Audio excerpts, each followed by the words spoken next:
Hi, this is Regeline Sabat, also known as Gigi. You're listening to Walk With Me podcast. Today we are going to discuss hope. Subscribe to the new series of Walk With Me podcast of 2021. It is available on all major podcast platforms, JRQ TV, and YouTube. My guest today is Michelle Guelfand. Michelle Guelfand is a holistic, results-oriented life coach and speaker.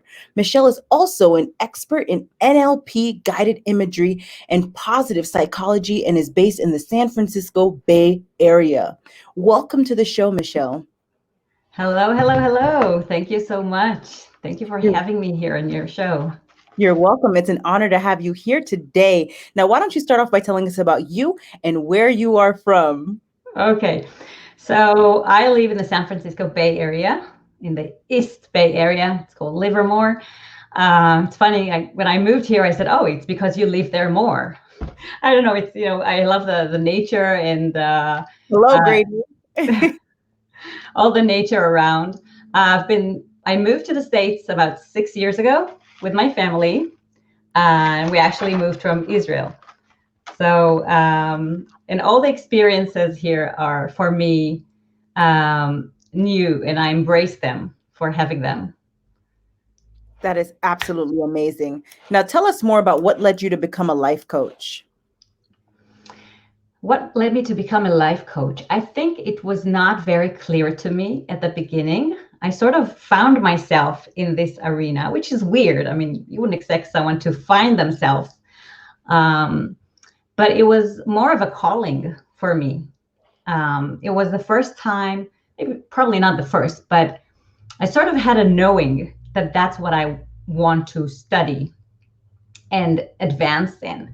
I used to work in the high-tech industry for about 14 years. I was a marketing manager in various marketing roles in high-tech. And then after 14 years, when I had my third child, I decided it's about time to experience motherhood and be more present than I was with my two other ones that I returned back to work fairly quickly. And I remember being at home, just breastfeeding and being around the baby, not even opening the internet. And I knew I didn't want to come back to high tech. It was just too much of, with 3 kids, it was too much for me I said, I want to be more present with my motherhood. But then I said, after half a year being at home, I said, okay, so what's the next thing that I'll do? I mean, how do I move on? And I had a friend who just started her spiritual journey. And she said, send the question to the universe and the answer will come. And I'm like, what? It was so, I was not conscious of these spirituality at that time. So I remember walking with a stroller in the streets and waiting for an answer to fall on me from above and saying, okay, so what will be the next thing that I'll do? And I'm like, I can't hear anything. What is this? But after a month of sending this question to the universe, in a moment of breastfeeding and feeling connected and feeling gratitude for the precious moment that I'm having with my baby, I just had an internal knowing. And it says NLP and guided imagery. And I didn't know anything about it at the time. But I had a sense of urgency. That is it. That is it. I mean, a year and a half earlier, I was in a marketing event where there was a presentation about NLP and business. And a year and a half later, I couldn't remember anything of that. The only thing I remembered was that the L stands for linguistics, and I have a BA in linguistics, and that it was interesting. That's it. But I had this compelling urge to just go and do it. So I, after half a year being at home, I Google it and I find a school that teaches it, that normally starts teaching early October. And it was already May, in the middle of the year. And they said it's the first time after 18 years that we're offering it in a different format. And an introductory evening is coming up in 2 days. And I'm like, hey, that's for me. So I'm calling them. They tell me it's a full day from morning to evening studies for a long period of time. And I'm thinking to myself, I'm I'm fully breastfeeding. I don't have a daycare for my child. How am I going to do this?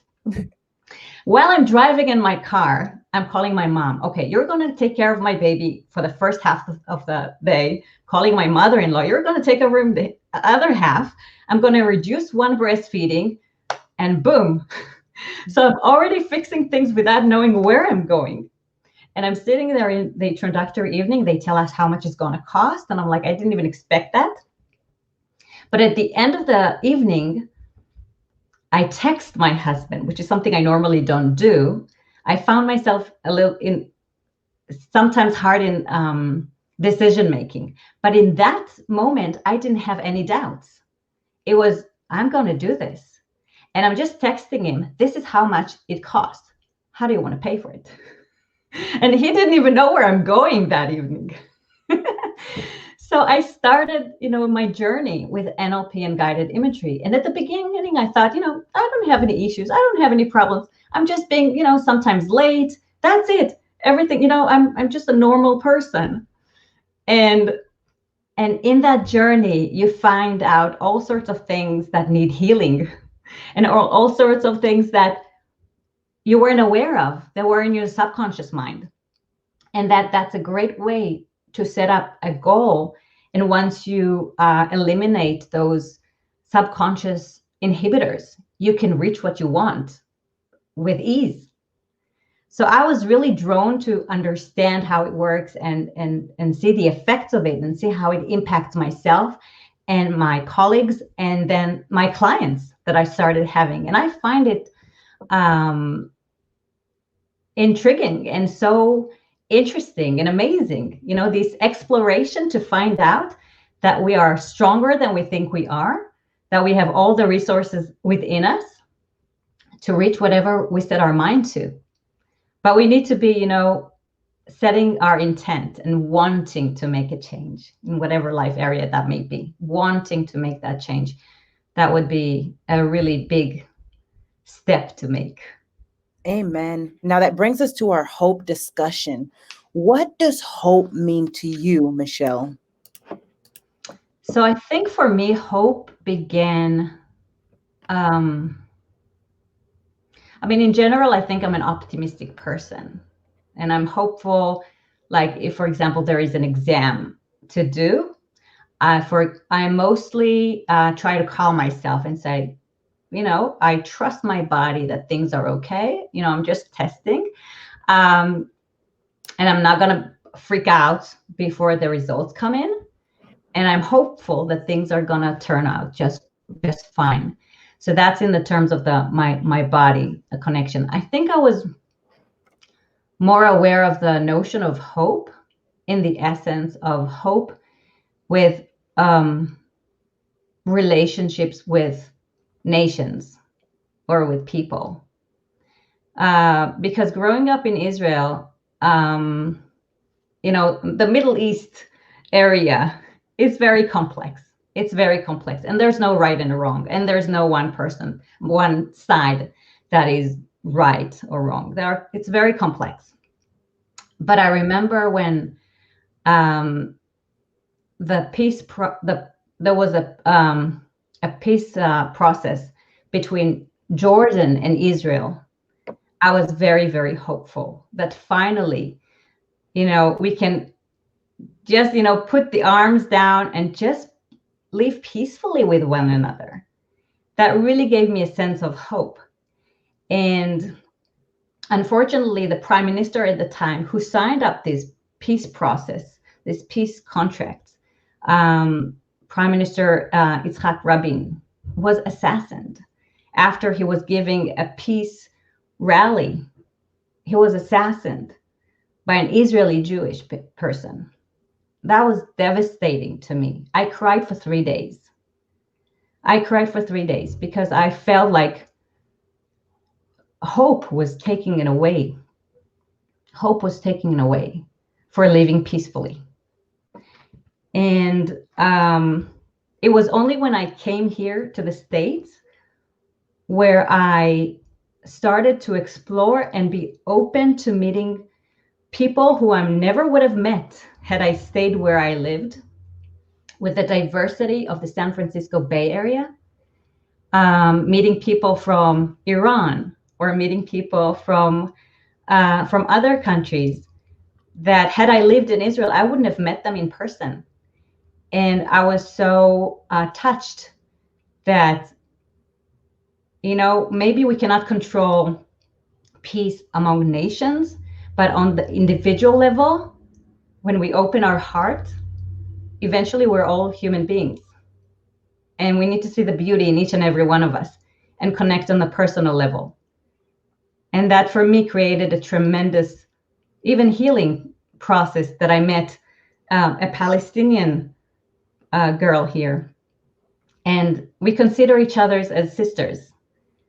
And, feeling that connection, that love, that strive for hope, for peace, for just being, people. And maybe, people that didn't live with such tensity of complex may not understand, but to me, that was a very big thing.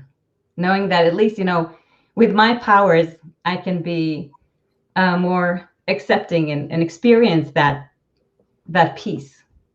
Amen. Very inspiring. Now, talk to us about identity. What does that mean to you? So identity is also something that I only started exploring when I moved here. Because when you live in the same environment and you don't question a lot of things, it's only when you sometimes physically, geographically change, you get to observe things from a distance. So when I came here, well, obviously, I think each one of us carries multiple identities. Because for me, if you ask me who I am, there are multiple ways I can answer that. I'm a woman. I'm a mother. I'm a wife. I'm a friend. I'm a daughter. I'm a life coach. I'm kind. There are all sorts of things that identify us or that people see us, or, you know what, I'm an immigrant. I'm a minority. But it gives me a very humble experience to cherish and to honor and to respect and appreciate how well I was accepted here. I didn't expect that. And to me, that is really a humbling experience. And sometimes, we're not aware of all of our identities. Or let's take it to, in our life. If someone is a smoker, he identifies or she identifies themselves as a smoker or being fat. And as long as they identify them as such, it will be hard for them to make a change. Because in their mind, they have this identity. Or a person that suffers from multiple allergies, for example. And for them to get rid of those allergies, and it's possible, by the way, with NLP to overcome allergies, what would it mean for their identity if they give that away? So there is a subconscious process sometimes that you need to delve into finding out, who am I? Who am I? Or what do I aspire to be? Who am I? And for example, for me, and I think, for example, with gender, I think everyone has a gender story, or race, or nationality, or religion, right? We identify as, for you, that would be Christian. For me, that would be Jewish person, although I don't practice religion in my day-to-day life. But what does it mean about us? What does it mean about how open are we to accepting others that are different than us, that grew up with other, in another culture, or their color of the skin is different? Do we use the identities to differentiate between us, or to find the commonalities, or to find our uniqueness and our story? So I think that, when someone also comes to me it depends on the topic that they want to work on. But sometimes we need to delve into an identity issue to see how they perceive themselves to be, or how do they aspire to be. And from that, to make another stride for the outcome they want to reach. Very powerful. Now let's talk about diversity. What does diversity mean to you?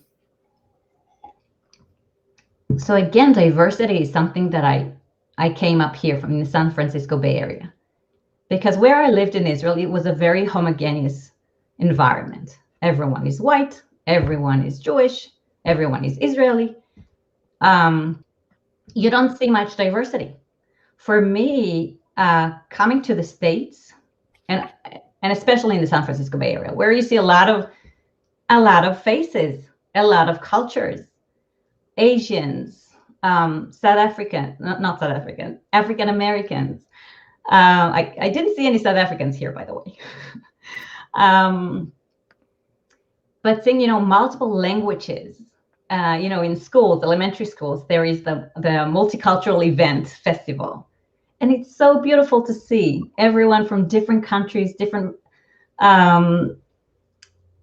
cultures, different nationalities, different foods, different colors. It's beautiful. It's just beautiful. And, and it goes back to acceptance and allowing ourselves to be open-minded and explore. Even for me coming here and seeing in Christmas all the lights in the houses, that's a beautiful scenery to see, because I didn't see any of that. So, I'm testing myself. Where am I with that comparison? I love being part of it. I love to see it. I don't put Christmas trees in my house, though. And sometimes that creates a sense of, the belonging issue. Where do I belong? That's also connected to identity. Where do I belong? So sometimes it's a sense of belonging, and sometimes it's a sense of like feeling not belonging enough. That's a conflict of identities. The identity that wants to be open and explore, and the other identity, like, who am I at my core? Where are my roots?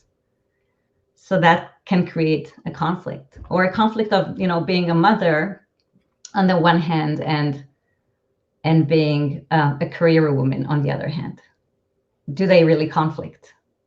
Can they live together? At what level?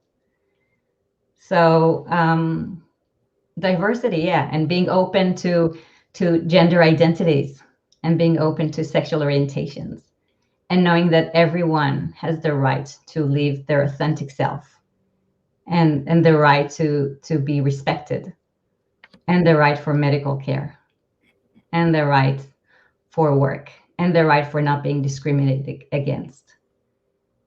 That's right. Respect truly matters. Now, let's talk about compassion. What does compassion mean to you? Yes, compassion. So with compassion, I think sometimes it's a daily reminder. I need to do a daily reminder of self-compassion sometimes. All the things that I planned in, like, for 2020, and some of them didn't end up happening. I mean, others did, but not in full power as I wanted them to go. So, uncertainty brings out a lot of fear for a lot of people. And hello, Lori. Lori has joined us. Thank you for listening in. Hi, Lori. So yes, with uncertainty comes fear. With uncertainty comes, the stress levels go up, the flight, fight, or fear mode get in, the cortisol levels go up, and our immune system goes down in functioning. And I think that one of the things that, as I said, I need to remind myself sometimes is, instead of having that judgmental voice inside of me that I may not be good enough or not doing enough, to remind myself to be compassionate about myself, things that I do in my life, and concentrate on those. To some people, it can even be to get out of bed. And instead of having the guilt after that, just be compassionate to themselves and saying, today I respect my body. I listen to my body. I let myself rest. Tomorrow's another day. And, not self-beat themselves for what it is. And so compassion, I think, begins with self-compassion. And then obviously when you demonstrate or practice self-compassion, you can also be compassionate to other people around you that are different than you, that have a different experience than you do, because everyone has their own subjective experience based on their life, on their personal, unique life. And so when I have my clients, I come up with that, compassionate approach and non-judgmental, and I listen to them and I try to hear them, allow them to be self-compassionate with themselves. And from there, to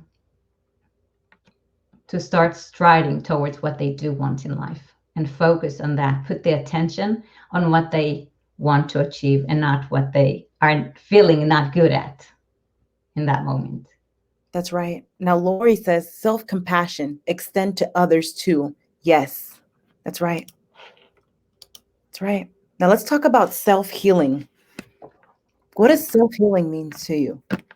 So self-healing to me, this is also something that I found in my journey with NLP and guided imagery mainly. But actually it did start in a kind of spontaneous manner before I studied it. It was over 12 years ago. And I suffered from plantar viral warts on my big toe. And I went to my dermatologist, my skin doctor at the time. And do you know what they do with plantar warts? How they treat it in the conventional medicine? Talk to us. So they freeze it with liquid nitrogen. And so I went to my doctor, and she would freeze it every 6 weeks for 2 years because it didn't work. It didn't work, and it only got worse. So from 2 little warts, I got 15 warts on my big toe. And I was devastated. I was like, obviously, I mean, I had my life going on. I didn't put that attention on that. But I felt helpless and hopeless. Like, what can I do? I go to the doctor. This is what she tells me to do. I don't know what else should I be doing. And then after 2 years that I'm suffering from it, my 6 years old, I see 2 little warts on her big toe. And we share the same bath. We shared the same bath at the time. And they say it's viral and you can get it. And obviously, if your immune system is strong enough, your body always fights viruses, bacteria, whatever. But if your immune system is down because you're stressful or any change happened to you, you are more prone to getting it. So I thought, she's 6 years old, and I know she was traumatized by a doctor, by some experience in the past. And I knew that's a painful experience. And not only that, it didn't work. And I didn't know what to do, but I did take her to the same doctor. And she said, well, you know what? There is another skin doctor in another city that treats warts with hypnosis. And they say it works really well, especially with kids. And so I said, okay, what do I have to lose, right? I mean, I'll do whatever it takes. And I took my daughter. Eventually she created some story that for me now it's like guided imagery story. And she said, okay, so you have a magic wand and just continue with that at home. My daughter, by the way, didn't want to, she cooperated during the meeting.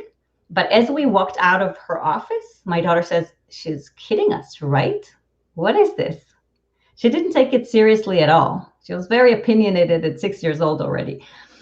And then she's 18 years old by now, by the way.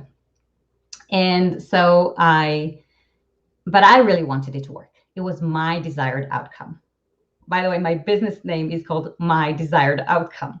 And so if you want to make a change, you want it to be your desired outcome. But in that case, sometimes the mothers have a lot of influence and effect on the healing of their babies or their small kids.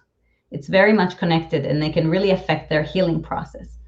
So I said, okay, let's do this story, and she didn't want to cooperate. So 2 days later, I started to create a different kind of scenery, a different story. And I would tell that story to her during bedtime. And every time we would check on the words, see what happens. And after we did it like every other day. And after 2 weeks, her words were gone. Now, a lot of people say, well, words come and go. It could be very, without any intervention. But the amazing part here was that all my words were gone too. Like I didn't have any anymore. So that was a shocking experience, a really mind-blowing experience to me. I said, what just happened? I just made up a story. How come? And only later I started to understand how we can really activate with our mind the self-healing on our bodies, how we can do that. And since then, I've helped myself, my children, my clients in many cases of self-healing. And it's amazing. I had a client who was 62 years old. She suffered from Crohn's disease. And she said she didn't expect the disease to go away. But she said, I know that stress makes the disease worse and makes the internal bleeding worse. So we defined her desired outcome to be to just lead peaceful and relaxed lifestyle. And on her 7th meeting with me, she said she went to her quarterly blood work, and all her values got into the range. And after 7 years, it was the first time that her hemoglobin got into the norm. And her doctor told her, if you continue that way, you would need to take this small pill against the Crohn's disease, which also the side effect of this is that it deteriorates her immune system. So that was amazing on that part. I also suffered from like chronic pain on my feet, which was gone with guided imagery. I helped a client get pregnant. She did all the medical interventions, but she asked me to do a specific guided meditation for her, and she got pregnant. I had a client who suffered. She said in our first meeting, she said, I'm suffering an excruciating pain in my jaw for 6 years. She cried in our first session. On the third session, she said, I barely have any pain anymore. So that's amazing. Our mind and body are so connected. And what I do with people, I give a holistic approach. It's holistic in one way because we are comprised of the many parts that we have, as well as results-oriented approach, because we want to get to the place that we want, but in a holistic manner. Because, as I said with identities before, we have so many things that are interrelated with our life, our vocation, our lifestyle, our even how we, if we sleep enough, drink enough, exercise enough, our relationship at home, everything is interrelated. If you touch something, you need to make sure it's ecological. And by that, I mean that it's good for you. It's good for your immediate environment. It's good for the environment in general, your community and the world. Because if you want to try to do something that conflicts with something else that is important to you, that is of a value to you, a change wouldn't happen unless you address that concern or that issue. And sometimes, again, it's subconscious. You're not even aware that that's what holds you back. That's right. Very powerful. Now, Lori says, moms have so much to do with healing their kids, starting with healing themselves. Great conversation. And thank you for listening in. Again, Lori, we appreciate you. Thank you, Lori. Yes. Now, Michelle, what is your why that keeps you going? So I think the why that keeps me going again ties back into hope, because a lot of, there are business coaches that takes you higher to the next success level. But in a way, people come to me because they're feeling helpless and hopeless. They're feeling stuck in some area of their life that they cannot pass through, that they cannot achieve. And that's because they forget how strong they are. They forget how strong they are in other life areas that they can also model to the area that they think they don't have any powers in. So, after a few sessions, normally I work with people like 6-session series, and normally it's enough. Sometimes we add another 6, but normally 6 sessions are enough. And they are, from coming to me feeling devastated, hopeless, helpless, in whatever life area that is, after 6 months, I'm free of that. I had a client who suffered from migraines, and she was very disappointed from her teenager boy. And she said, I went to all the doctors, nothing has helped me. And you know what? We worked on her self-confidence. And she started focusing on herself and what she likes to do.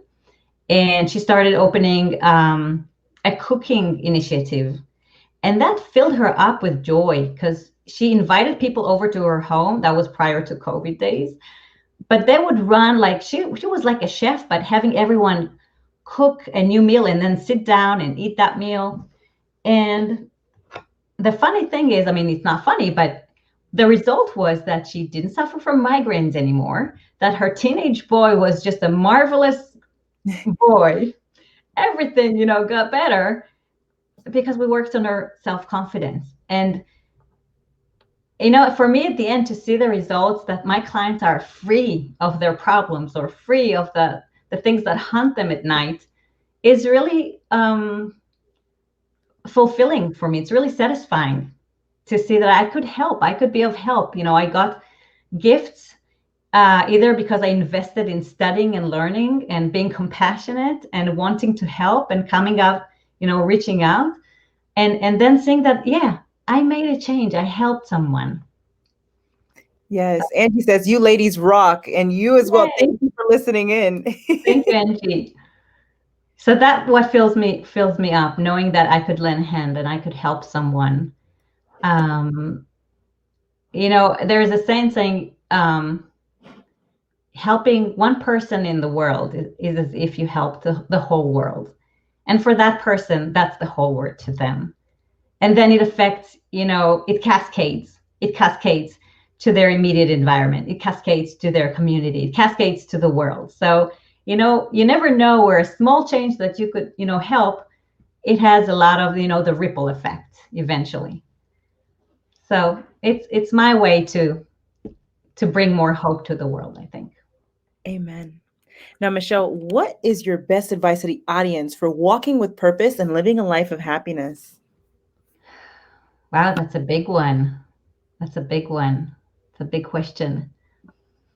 I think that would be to not compare yourself to others. Focus on yourself, in that finding your gifts, finding your uniqueness, finding your passions. Because I find out that, whenever you do something with passion, you don't feel like you work, right?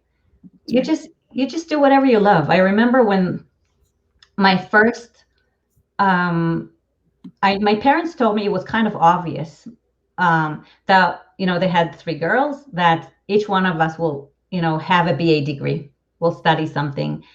And for me, it was clear that I will study actually English at university, study linguistics at the time, because from the age of 13, I had an experience in a summer camp and I fell in love with the language. And it was clear to me that this was my passion, English. So I just remind you that, I lived in Israel and that my native language is Hebrew. But I would start opening my ears to TV shows, to music. I wouldn't read much, by the way, at the time. But every time I had an opportunity to speak to an English native speaker, I would. So, so to me, it was obvious that I'll just go study it. I was looking forward to it. And so I had my BA in linguistics with honors, and it was easy and fun. But then I said, okay, so what am I going to do with a BA in linguistics?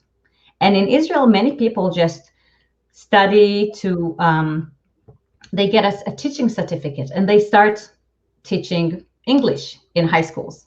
But I didn't want to be an English teacher.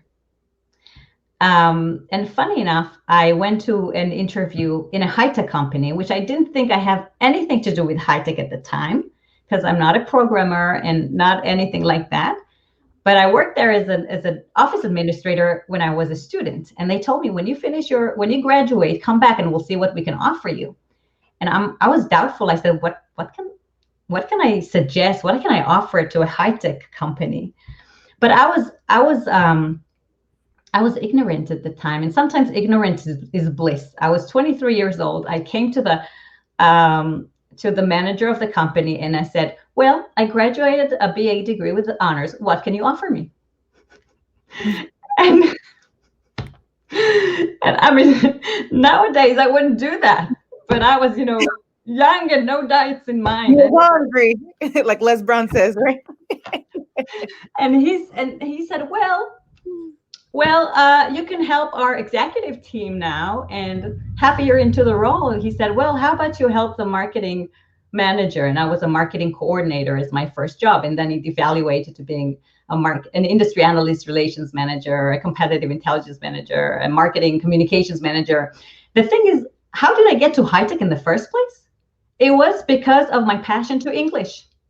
Because I used my English. I wrote the flyers and FAQs, the frequently asked questions, and the marketing collateral, and talking and going and representing the company abroad. I was just doing my passion to English. That's how I find myself in the high-tech industry. And I enjoyed what I do, as long as it helped me. So sometimes you find your passion, follow your passion. Life will take you sometimes to things that you couldn't anticipate or you couldn't plan. But if you are engaged with something you're passionate about, it will come. And when I quit high-tech, I said to myself, okay, so what am I good at? I said, I like to study, and I like to engage with relationship with people. And that's how I find myself to be a life coach. Interacting with people one-on-one. And here I am in the States using my English. So it's all, if you do connecting the dots of where you are right now and how it started and what led to one thing to another, eventually, I think if you follow your passion, only good will come out of it eventually. Amen. Very powerful. Michelle, thank you so much for being a guest on the Walk With Me podcast. I appreciate you. Now, where can the audience find you? So if you go to www.mydesiredoutcome.com, you can find my website. You can book me for lectures about self-healing, about getting goals.